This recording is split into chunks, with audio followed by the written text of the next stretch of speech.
नमस्कार, मैं राकेश परमार और आप देख रहे हैं महत्वपूर्ण मुद्दा। मित्रों, महत्वपूर्ण मुद्दे में उन तमाम माताओं बहनों को जिन्होंने आज हरियाली तीज मनाया है, उन सबको मैं सत सत नमन करता हूं, बार बार प्रणाम करता हूं, क्योंकि जननी को जन्म देने से ज़्यादा कष्ट तब होता है जब उनके जन्म देने के सम्मान को हम पुरुष लोग कमतर करके आंकते हैं। और तीज जैसी पवित्र त्योहार जननी ही करती है, इसलिए मातृशक्ति को मेरा प्रणाम और तीज पर आप सबको बहुत बहुत बधाई। मित्रों, आज सिर्फ एक बात पर चर्चा करेंगे। उत्तर प्रदेश के गृह सचिव संजय प्रसाद ने एक अध्यादेश जारी उत्तर प्रदेश के सभी मंडलायुक्तों को किया है। अध्यादेश में यह कहा गया है कि सरकार के विरुद्ध जो नेगेटिव खबरें आ रही हैं, उस खबरों को ध्यान में संज्ञान में रखा जाए, उसको स्टोर किया जाए। जो पॉजिटिव खबरें क्या क्या लिखा है, मैं उस पर चर्चा नहीं करना चाहता। मैं सबसे पहले तो प्रथम दृष्टया एक सामाजिक सचेतक होने के नाते, सामाजिक कार्यकर्ता होने के नाते, स्वतंत्र विचारों का आदमी होने के नाते संजय प्रसाद की उस चिट्ठी को सिरे से खारिज करता हूं और सरकार से मांग करता हूं कि किसी तरह का दबाव प्रभाव किसी भी ऊपर बनाने का कोई प्रयास लोकतंत्र को कमजोर करेगा। संजय प्रसाद ने वह क्यों लिखा यह जरूरी नहीं है, कौन लिखा यह जरूरी है। आप सबको जानना चाहिए कि संजय प्रसाद कौन है। मित्रों, संजय प्रसाद उत्तर प्रदेश कैडर के 1995 बैच के IAS ऑफिसर हैं। संजय प्रसाद के पास जो पद है, मतलब गृह सचिव और सूचना सचिव, यह पद कल तक अवनीश अवस्थी के पास हुआ करता था, जो 87 बैच के IAS अफसर थे। संजय प्रसाद 95 बैच के IAS अफसर है, मतलब उनसे बहुत ज्यादा जूनियर है। उत्तर प्रदेश में जो अभी प्रमुख सचिव लोग हैं वो 90 बैच और 88 बैच के हैं। हालांकि ACS हो गए हैं। अभी जो प्रमुख सचिव साहब हैं वो 82 बैच के अफसर हैं। अभी जो ACS महोदय हैं मनोज कुमार सिंह, जिनके पास उत्तर प्रदेश में सबसे ज्यादा मंत्रालय है, वो 88 बैच के अफसर है। शिक्षा सचिव दीपक कुमार 90 बैच के अफसर है। मतलब संजय प्रसाद से बहुत सीनियर लेवल के अफसर उत्तर प्रदेश में पड़े हुए हैं। उनको उतना महत्वपूर्ण पोजीशन नहीं दी गई जो संजय प्रसाद को दी गई। संजय प्रसाद के पहले यह पद अवनीश अवस्थी के पास हुआ करता था।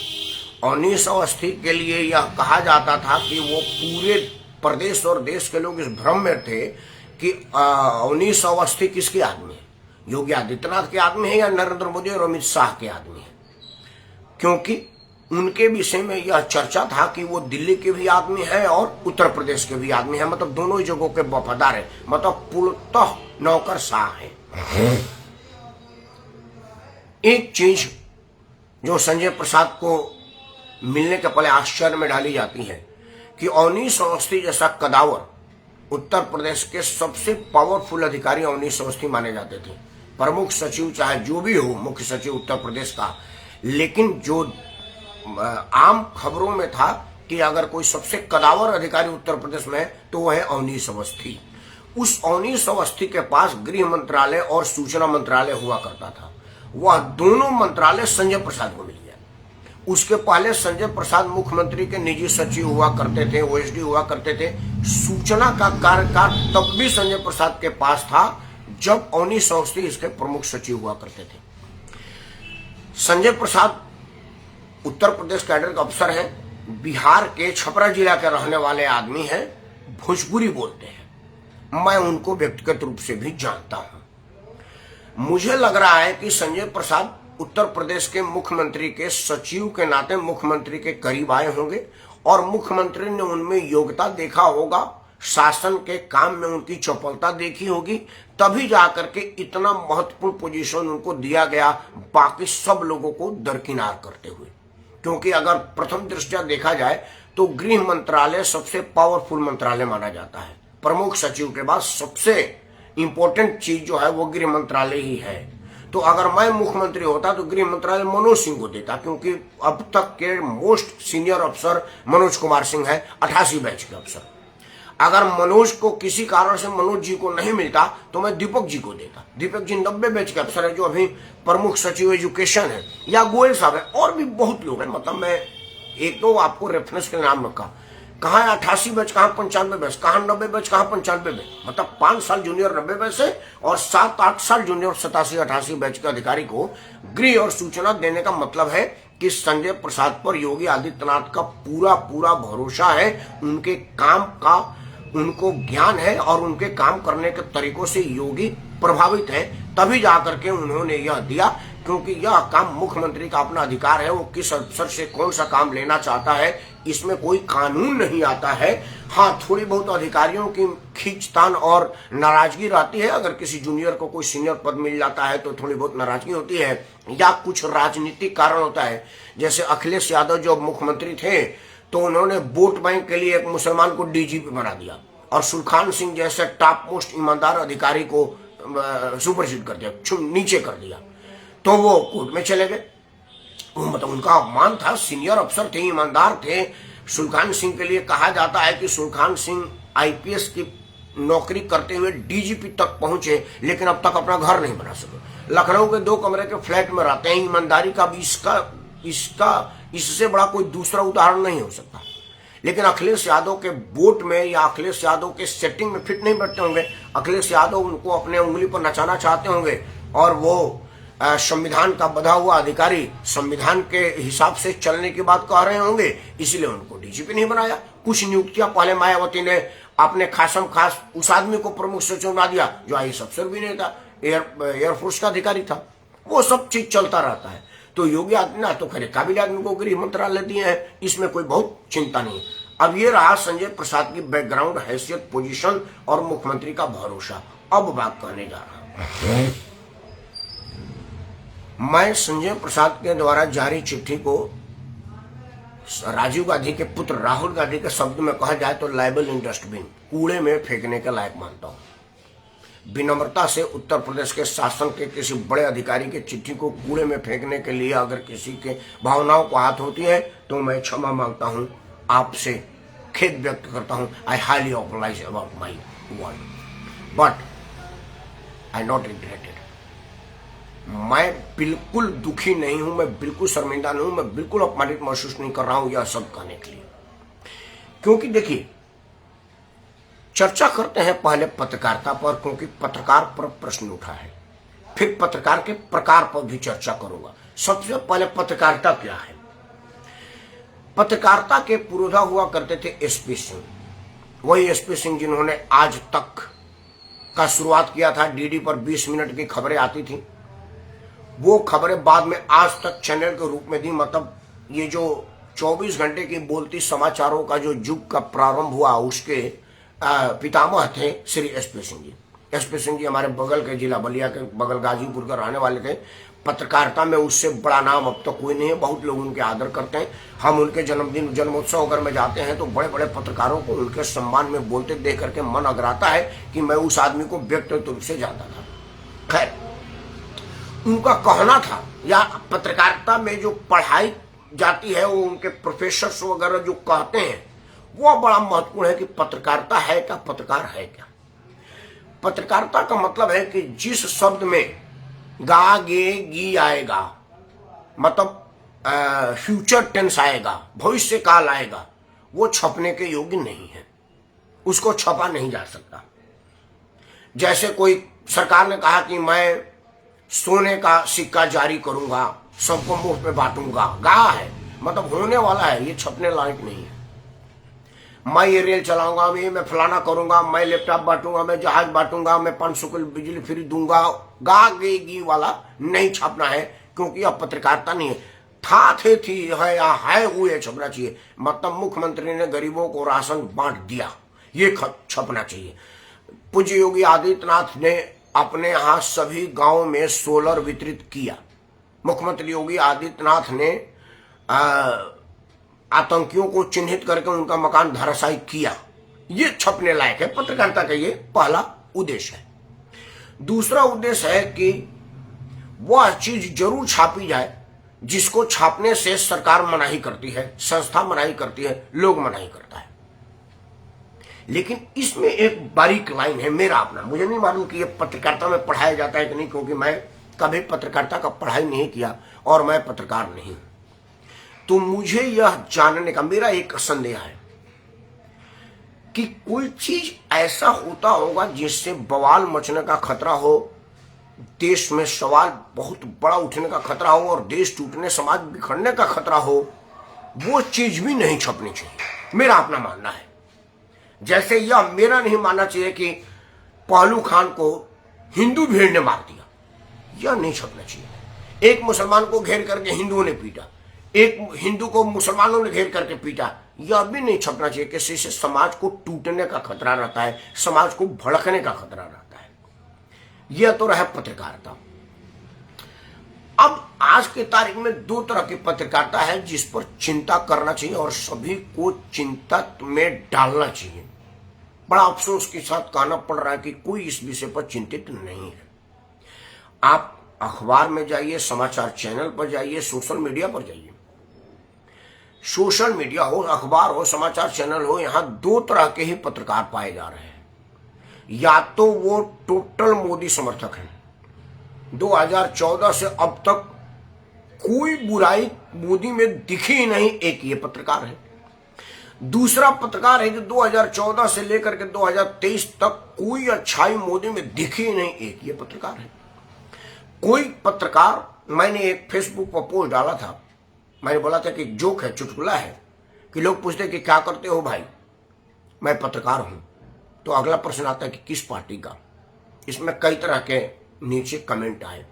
मैं पीड़ा के साथ कह रहा हूं कि वो सारे कमेंट बिल्कुल जेन्युइन थे और सोचने पर मजबूर करने वाले थे, क्योंकि पत्रकारों की जो फौज आजकल चल रही है उनको आप देखेंगे तो ये मेरा बात सत्य होगा कि आप क्या करते हैं तो पत्रकार हैं, तो फिर किस पार्टी के पत्रकार हैं। यह स्वाभाविक सवाल निकल रहा है क्योंकि पत्रकारिता इसी दिशा में जा रही है। इसका एक कारण आपको बताता हूं, नाम रख रहा हूं। एक चैनल था, न्यूज पोर्टल है वो। न्यूज पोर्टल मतलब छोटे से समूह, मतलब बड़ा कोई आज तक और कोई एबीपी न्यूज या कोई हिंदुस्तान अखबार या दैनिक जागरण या आज या टाइम्स ऑफ इंडिया जैसा बड़ा अखबार या समाचार समूह नहीं था। एक न्यूज पोर्टल है। एक न्यूज पोर्टल पर ईडी ने छापा मारा। ईडी ने छापा मारा तो देश भर के पत्रकार ने सरकार का विरोध किया। बहुत सारे पत्रकार जिनको मैं फॉलो करता हूं, कुछ मुझे फॉलो करते हैं, कुछ लोग मेरे फेसबुक फ्रेंड हैं, कुछ लोगों को मैं फेसबुक पर हूं, मैं भी पढ़ा। समाचार चैनलों पर भी बहुत सारे चैनलों पर यह आया, मोदी भक्त समाचार चैनलों ने भी यह चलाया कि यह अभिव्यक्ति की आजादी पर सरकार का अंकुश का प्रयास है और यह कुठारघात है, यह नहीं होना चाहिए। मैंने भी कहा कि यार सरकार इस तरह की बात कर रही है तो जरूर कुछ बात है, लेकिन फिर भी अभिव्यक्ति पर किसी तरह का अंकुश नहीं होना चाहिए अनटिल अनलेस कि वह अभिव्यक्ति के नाम पर कोई गंध ना परोस रहा हो। अब जाकर के जो उसमें की जो उसकी जांच हुई है उस छापामारी से, तो पता चला है कि वो चीन और अमेरिका से उसको फंडिंग आती थी। करोड़ों करोड़ों रुपए, एक न्यूज पोर्टल छोटे से समूह को करोड़ों रुपए मिलता था। और बाद में उसका जो समाचार खंगाला गया, उसकी जो कंटेंट देखा गया, तो ये वही पोर्टल है जिसने भारतीय वैक्सीन पर संदेह खड़ा किया था कि भारतीय वैक्सीन लगाने लायक नहीं है, अभी ट्रायल नहीं हुआ है, तो अभी इसका क्लिनिकल ट्रायल चल रहा है, तो अभी इसका मेडिकल ट्रायल चल रहा है। जिस वैक्सीन को दुनिया मांगने के लिए लाइन में लगी थी, मोदी की चिरौरी कर रही थी कि भाई हमें वैक्सीन दे दो, हमें वैक्सीन दे दो, उस वैक्सीन का भारत में विरोध हुआ। भारत के हर उस निर्माण में विरोध हो रहा है, भारत के हर उस उन्नति का विरोध हो रहा है। चंद्रयान के फेल होने पर सबसे ज्यादा मजा उस अखबार और उस न्यूज पोर्टल पर चल रहा है, और उसके में काम करने वाले समाचार वाले अपने यूट्यूब पर और अपने ट्विटर पर इस तरह की गंद परोस रहे हैं। तब जाकर के पता चला कि चैनल चाइना ने उनको अपना गुलाम बना रखा था और चीन और अमेरिका के पैसे पर भारत विरोधी प्रोपेगेंडा चला रहे थे। अब ऐसे पत्रकारिता को जूतियां मारने के अलावा और क्या करेंगे, और उनका समर्थन करने वालों को 50 जूता ज्यादा मारने का मन कर रहा है। आपको बुरा लग रहा हो तो मेरे को कुछ फर्क नहीं पड़ता, क्योंकि यह बात मैं बड़ी जिम्मेवारी, गहराई और सच्चाई से कह रहा हूं। क्योंकि जो मेरे देश के विरुद्ध है वो मैं उसका विरोधी हूं, चाहे मुझे उसको जुतिया मार के ठीक करना पड़े, लाला मस्जिद के पड़े में थूक के उसके देह पर मुझे अपने आत्मा को संतुष्टि करनी पड़े, मैं करूंगा, क्योंकि अगर आप मेरे देश के विरुद्ध है मैं आपके विरुद्ध हूं। तो इस तरह की भी पत्रकारिता इस देश में आ रही है। फिर भी मैं संजय प्रसाद के उस चिट्ठी का विरोध करूंगा, क्योंकि संजय प्रसाद का वो चिट्ठी सरकार का आदेश हुआ, क्योंकि संजय प्रसाद सरकार के आला दर्जे के अधिकारी हैं। एक चीज इसमें मुझे और कहना है, कायदे से मंडलायुक्त को चिट्ठी सचिव, प्रमुख सचिव लिखेंगे, पंडित जी गिरिजाशंकर मिश्रा या गिरिजाशंकर शुक्ला। अब गिरिजाशंकर जी ने वो चिट्ठी जारी नहीं किया है, संजय प्रसाद ने जारी किया है, तो क्या यह संजय प्रसाद का विशेष अधिकार है या उनका अधिकार क्षेत्र में आता है? मैं यह बात नहीं जानता, क्योंकि मैं IAS ऑफिसर नहीं रहा, लेकिन शायद वो सूचना आयुक्त भी है, मतलब सूचना सचिव भी है, इस वजह से यह सूचना का मामला है तो वो जारी कर सकते हैं, क्योंकि उतना बड़ा अधिकारी संविधान के विरुद्ध कोई काम अध्यादेश नहीं जारी कर सकता। संविधान के विरुद्ध पर्दे के पीछे से कोई काम करते ही रहते हैं वो सारे, बहुत सारे अधिकारी। घूस लेने का कहाँ लिखा हुआ है? सारे अधिकारी पकड़े नहीं जा रहे पैसे में, तो वो सब करते रहते हैं, लेकिन लिखित में नहीं कर सकता। तो संजय प्रसाद को इस चीज की तो ज्ञान होगी, मैं इस पर नहीं जा रहा। मैं जा रहा हूं कि संजय प्रसाद को क्यों यह कहना पड़ रहा है, कुछ बात इस पर भी हो। मित्रों, जब से 2014 में नरेंद्र मोदी की सरकार आई है, एक चीज देखा गया है कि कुछ लोग जूठन पाने से महरूम हो गए हैं। बहुत सारे बड़े बड़े पत्रकार जो DD न्यूज पर प्राइम टाइम में 1-1 घंटा बकवास करते थे, सरकार का गुणगान करते थे, हिंदुत्व का विरोध करते थे, संघवाद का विरोध करते थे, भारत को ही एक तरह से नीचा दिखाने का प्रयास करते थे, वो सब के सब लोग आजकल घर बैठा दिए गए हैं या बैठ गए हैं, या लोगों ने उनको नकार दिया है। एक से एक समाचार पर प्रस्तोता के रूप में प्राइम टाइम के जो एंकर थे, जो एक बार के बोलने का लाख 2-2 लाख 5-5 लाख लेते थे, अब वो सब हमारे जैसे यूट्यूब पर आ गए हैं, क्योंकि उनकी बकवास अब कोई सुन नहीं रहा है। बहुत सारे ऐसे बड़े बड़े पत्रकार थे जिनको सरकार में कुछ अच्छाई ही नहीं देख रही है। अगर ऐसे लोगों को चिन्हित करने, ऐसे लोगों के रिकॉर्ड को सुरक्षित करने का मनसा योगी सरकार का है, तो मैं इसका स्वागत करूंगा। स्वागत मैं इसलिए करूंगा कि देखिए, सरकार से प्रश्न करिए, यह आपका अधिकार है। पत्रकार का मतलब ही है सरकार के सामने सवाल खड़ा करना, जनता के प्रश्नों का, जनता के समस्याओं का समाधान लेकर के सरकार के पास जाना या सरकार से समाधान पूछना, यह भी आपका काम है। लेकिन कुछ लोगों की पत्रकारिता को देख करके आपको लग रहा है कि वो सरकार से सवाल पूछ रहे हैं या सरकार पर सवाल कर रहे हैं, दोनों अलग अलग बात है। सरकार से सवाल पूछना और सरकार पर सवाल करना, दो चीजों का फर्क आप जान जाएंगे तो समझ पाएंगे कि संजय प्रसाद का वो पीड़ा क्या थी जब वो चिट्ठी लिखने पर मजबूर हुए। मैं बार बार दोहरा रहा हूं, हर बार ये तक या कलाम के रूप में लगाऊंगा कि फिर भी संजय प्रसाद की चिट्ठी को मैं इंडोर्स नहीं करता, क्योंकि अभिव्यक्ति की आजादी पर कोई समझौता नहीं हो सकता है। मेरा संविधान का फंडामेंटल राइट है अभिव्यक्ति की आजादी, बोलने की आजादी, अपनी बात रखने की आजादी, और उसी आजादी को इस्तेमाल करके मैं एक उत्तर प्रदेश का अदना सा नागरिक जो दिल्ली में रहता है, वोटर ऑफ उत्तर प्रदेश का है, उत्तर प्रदेश की सरकार बनाने में 1 वोट का योगदान देता है, वो आदमी अपने यहाँ के आला अफसर के बात का विरोध कर रहा है, इसलिए विरोध कर पा रहा है। और मैं निश्चिंत हूं कि मेरे पर कोई केस नहीं बनेगी, क्योंकि अभिव्यक्ति की आजादी मुझे मिली हुई है और अभिव्यक्ति की आजादी का इस्तेमाल करके आई एक्सरसाइज माई पावर, और मैं यह बात कहने की स्थिति में हूं।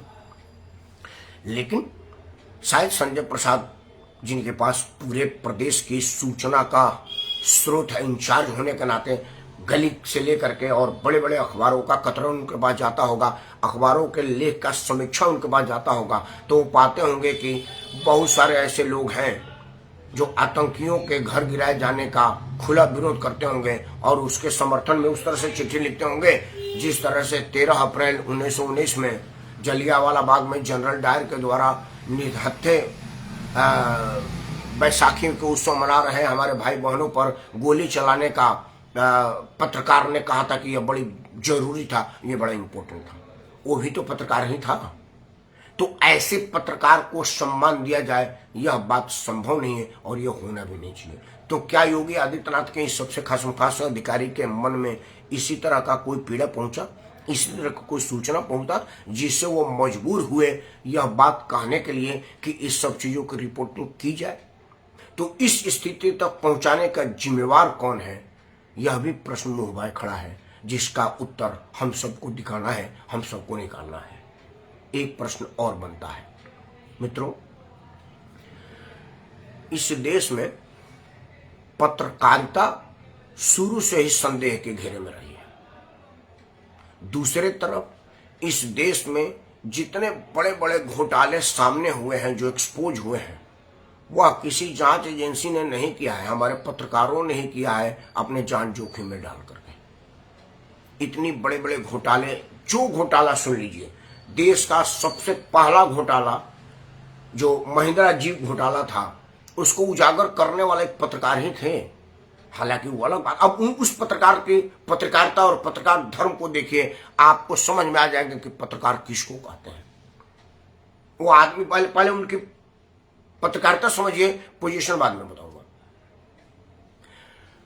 उन्होंने बीच सदन में संसद सदस्य होने के नाते पेशे से पत्रकार थे, वकील थे, स्वतंत्रता सेनानी थे, संसद सदस्य थे। संसद में खड़ा होकर के उन्होंने प्रश्न किया कि माननीय प्रधानमंत्री जी, आपके रक्षा मंत्रालय के द्वारा जो जीप खरीदी गई है उसमें घोटाला हुआ है, और यह बात मैं एक पत्रकार और संसद होने के नाते आपसे पूछ रहा हूं। अब वो कौन पत्रकार थे, ये पहले जान लीजिए। वो पत्रकार थे भारत के प्रधानमंत्री के दामाद फिरोज खान गांधी। फिरोज खान साहब इंदिरा गांधी के पति थे, राजीव संजय के पिता थे, वरुण और राहुल प्रियंका के दादाजी थे।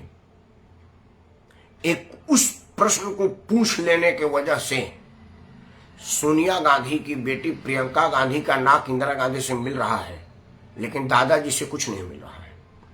इंदिरा गांधी और राजीव गांधी की समाधि पर सारा परिवार जाता है, फिरोज खान के समाधि पर कोई, अब क्या कहूं मैं, क्षमा चाहूंगा, वहां तक नहीं जाता है गांधी परिवार का, और गांधी परिवार का चमचा भी कोई नहीं जाता है, क्योंकि उन्होंने पहली बार प्रश्न पूछ लिया था। उनके अंदर का पत्रकार जीवित था। उन्होंने कहा कि चाहे मैं प्रधानमंत्री का दामाद हूं, लेकिन यह पत्रकारिता का धर्म है कि जो चीज सरकार सप्रेस कर रही है उसी को एक्सपोज करना पत्रकारिता है। अब उतनी बड़ी सजा देखने के बाद अगर कोई पत्रकार बने हुए हैं, वह पूजा के लायक है, उसको किसी चिट्ठी की जरूरत नहीं है, उस पर किसी तरह की दबाव की जरूरत नहीं है, और उस पर किसी तरह का दबाव होना भी नहीं चाहिए। लेकिन मैं देखता हूं एक तरह के पत्रकार ये भी हैं जो एक छोटा सा माइक ले लेते हैं, हाथ में मोबाइल ले लेते हैं और रिकॉर्डिंग करते हैं और कहते हैं कितना पैसा दे दोगे। ये भी हम लोग देख रहे हैं, रोज मिलते हैं, सामाजिक आदमी हैं, लुटियन जोन में रहते हैं, कंस्टिट्यूशन क्लब में कार्यक्रम कराते हैं, कार्यक्रमों में आते जाते रहते हैं, तो वो सब आते हैं, ये मैं फलाना अखबार से हूं, मैं फलाना चैनल से हूं, मैं फलाना यूट्यूब से हूं, ये है, इतना चला दूंगा, इतना लगा दूंगा, क्या पैसा देंगे। लेकिन उनकी दूसरी पहलू देखी जाए तो देखा जाए कि भाई उनके पास आमदनी का कोई स्रोत नहीं है, तनख्वाह का कोई जरिया नहीं है, अखबार वाले बड़े कम कीमत पर उनको रखते हैं, उनका रोज का खर्चा ही इतना ज्यादा है कि वो अगर इस तरह की काम नहीं करेंगे, मांगेंगे नहीं, तो पेट कैसे भरेगा, भूखे तो मरेंगे नहीं। अगर भूखे भजन कैसे होगा तो पत्रकारिता कैसे जीवित रहेगी, अगर उनका पेट नहीं भरा होगा तो। सरकार को इस पहलू पर भी विचार करना चाहिए। आप 80 करोड़ लोगों को मुफ्त में राशन दे रहे हैं, और हमारे पत्रकारों को अगर कुछ मुफ्त में देना पड़े जिससे उनकी पत्रकारिता जिंदा रहे, तो मेरे ख्याल से यह सबसे ज्यादा जरूरी है। क्योंकि 80 करोड़ में से 50-60 करोड़ लोग बेमतलब के लोग हैं, जिनके पास राशन खरीदने की क्षमता है, बल्कि 10-20 करोड़ तो ऐसे लोग होते हैं जो राशन उठा करके बेच देते हैं ब्लैक मार्केट में, क्योंकि उनके पास जरूरत ही नहीं है उतना।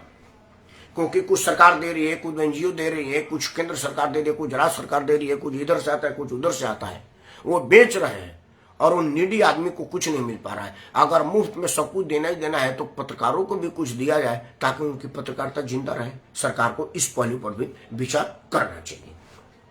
अब अंत में कि संजय प्रसाद की चिट्ठी का समर्थन किया जाए या विरोध, मैं फिर से एक बार कर रहा हूं कि मैं संजय प्रसाद की चिट्ठी का विरोध कर रहा हूं, लेकिन मैं विरोध तभी करूंगा या मेरा विरोध तभी जायज है जब पत्रकारिता के परिधि में की जाए, मतलब आप सरकार का गुणगान न करें, सरकार के दबाव में न आए, सरकार से किसी तरह की उत्कोच की उम्मीद ना करें, सरकार से किसी तरह की अनुकंपा स्वीकार ना करें, उनकी किसी तरह की सेवाएं ना लें और उसके बदले में अपने कलम के धार को कमजोर ना करें, तब तो आप पर वह चिट्ठी बेकार है, बिल्कुल नहीं होनी चाहिए। लेकिन संजय प्रसाद की इस चिट्ठी से भी बड़ी कड़ी और भयंकर चिट्ठी आनी चाहिए। अगर आप किसी दुनिया के किसी देश के दिए हुए जूठन पर, फेंके हुए पैसे पर हमारे सरकार को जानबूझ करके साजिश के तहत बदनाम कर रहे हैं, किसी समुदाय के दिए हुए जूठन और पैसे पर फेंके हुए टुकड़े को झुक करके उठा रहे हैं और किसी धर्म का अपमान कर रहे हैं, किसी एक धर्म से पैसा लेकर किसी दूसरे धर्म का सार्वजनिक अपमान कर रहे हैं, उसकी कमियां निकाल रहे हैं और उसको जलील कर रहे हैं, तो आप पर तो चिट्ठी नहीं जुतिया भरनी चाहिए। किसी को बुरा लग रहा हो तो मुझे खुशी होगी। अंत में अभिव्यक्ति की आजादी अपने आप में एक बड़ा प्रश्न है कि आपको कितनी आजादी मिलनी चाहिए और आपके आजादी का परिधि क्या हो, दायरा क्या हो, उसका असल परिभाषा क्या हो। आजादी का मतलब नहीं है कि मैं इतना आजाद हूं कि खुलेआम किसी की मां बहन की गाली देने लगूं। हम उत्तर प्रदेश के स्कूलों में पढ़े हैं, मेरी स्कूल से कॉलेज तक उत्तर प्रदेश से हुई है। मैं नागरिक उत्तर प्रदेश का हूँ, तकनीकी रूप से भी उत्तर प्रदेश का ही नागरिक हूँ, क्योंकि मेरा मतदाता सूची में नाम उत्तर प्रदेश में ही है। निवास मैं बेशक दिल्ली में करता हूँ, वोट देने में यूपी में जाता हूँ, तो पढ़ाई लिखाई भी मेरी यूपी से ही है। तो यूपी में एक चैप्टर था अंग्रेजी में, मेरे ख्याल से 6वीं 7वीं में आता था, वो क्लास ध्यान नहीं है। अंग्रेजी में था कि एक आदमी छड़ी घुमाते हुए जा रहा है, तो एक आदमी बोला कि भाई साहब आप छड़ी ना घुमाएं, तो वो बोल रहा है आपको पता है मैं आजाद देश का आजाद नागरिक हूं और मुझे अपने छड़ी घुमाने की आजादी है। तो एक आदमी कह रहा है कि बेशक आपको छड़ी घुमाने की आजादी है, लेकिन मेरी नाक तोड़ने की आजादी आपको नहीं है। अगर आपके छड़ी घुमाने से मेरा नाक टूट रहा है तो यह आजादी का अतिक्रमण है, कृपया ऐसा ना करें। वह उस एक वाक्य में सब कुछ आ जाता है, समझने वाला समझे कि आपको आजादी है अभिव्यक्ति की, अपनी बात प्रकट करने की, लेकिन अगर आपकी अभिव्यक्ति राष्ट्र को नुकसान पहुंचा है, किसी धर्म का नुकसान पहुंचा रहा है, किसी धार्मिक भावनाओं का ठेस पहुंचा रहा है, किसी जाति के भावनाओं का ठेस पहुंचा रहा है, किसी वर्ग, क्षेत्र, समाज, समुदाय, लिंग और किसी ऊंच नीच का भेद और ठेस पहुंचा रहा है, तो वह आजादी आपको नहीं मिलनी चाहिए। उस पर नियंत्रण और अंकुश जरूर होनी चाहिए। मैं नहीं समझता कि संजय प्रसाद जी को चिट्ठी लिखने के पहले किन किन परेशानियों से गुजरनी हुई होगी और क्या क्या सूचनाएं उनके पास गई होगी जिससे वह यह चिट्ठी लिखने पर मजबूर हुए होंगे। क्योंकि संजय प्रसाद की विद्वता पर मैं कोई प्रश्न उठाने की सलाहियत नहीं रखता, हैसियत नहीं रखता, क्योंकि संघ लोक सेवा आयोग ने उनकी तीव्र बुद्धि की परीक्षा ली है, लिखित और मौखिक जांच से गुजरे हैं और हर चरणों पर सर्वश्रेष्ठता साबित करके वह संघ लोक सेवा आयोग के प्रशिक्षक सुरेंद्र लाल बहादुर शास्त्री प्रशासनिक प्रशिक्षण केंद्र उत्तराखंड में गए होंगे और वहां पर भी उन्होंने और कैडेटों में सबसे बढ़िया सुपीरियर नंबर से पास किए होंगे, तब जाकर के उनको देश का सबसे आदरणीय कैडर उत्तर प्रदेश कैडर मिला होगा। तो इतने उन्नत किस्म के पढ़ाकू और तीव्र बुद्धिले आदमी के बुद्धि पर मैं कोई प्रश्न उठाऊं तो वह सूर्य पर थूकने जैसी बात होगी। मैं यह जरूर मानता हूं कि संजय प्रसाद जी सूचना सचिव होने के नाते, सूचना का स्रोत के मालिक होने के नाते या सर्वे सर्वा होने के नाते उनके पास जरूर ऐसी कोई सूचना आई होगी जिससे उनका मन दुखी हुआ होगा और उनको अंकुश लगाने के लिए चिट्ठी जारी करना पड़ा होगा। लेकिन फिर भी संजय प्रसाद की चिट्ठी का विरोध करते हुए पत्रकारों से हाथ जोड़ के प्रार्थना करते हैं कि कृपया आप सरकार को अंकुश उठाने की जरूरत तक मजबूर ना करें, नहीं तो यह योगी हैं, बुलडोजर चला देते हैं। अभी तो उन्होंने सिर्फ चिट्ठी चलाया है, इसके पहले कि बुलडोजर चलने की नौबत आ जाए समझ जाइए। पत्रकारिता का जो परिभाषा है, पत्रकारिता का जो परिधि है, उसी में रहिए। मतलब ठेठ भाषा में खोल के अंदर रहिए, खोल के बाहर निकलने का प्रयास ना करिए। चौ के साथ घून पीसता है, एक आदमी, एक मछली पूरे तालाब को गंदा करती है और एक मच्छर पूरे समाज को हिजड़ा बना देता है। यह बात सत्य साबित ना करे। अंत में योगी आदित्यनाथ के मनसे पर मैं किसी तरह का प्रश्न नहीं उठा रहा हूँ, क्योंकि योगी जी जैसा शानदार सन्यासी किसी के अधिकारों का हनन कर ही नहीं सकता। संजय प्रसाद से भी मैं यही उम्मीद करता हूँ, क्योंकि अगर संजय प्रसाद अधिकार के हनन करने वाले होते तो योगी आदित्यनाथ उनको इतनी प्रतिष्ठित पोजीशन पर नहीं बैठाते। यही एक बात साबित करता है कि संजय प्रसाद जरूर मजबूर हुए होंगे, लेकिन वो जिनके लिए मजबूर हुए होंगे, एक आदमी, कुछ आदमी की वजह से वो सारे ईमानदार लोगों पर प्रश्न चिन्ह लग गया है, जिसका मैं विरोध कर रहा हूँ।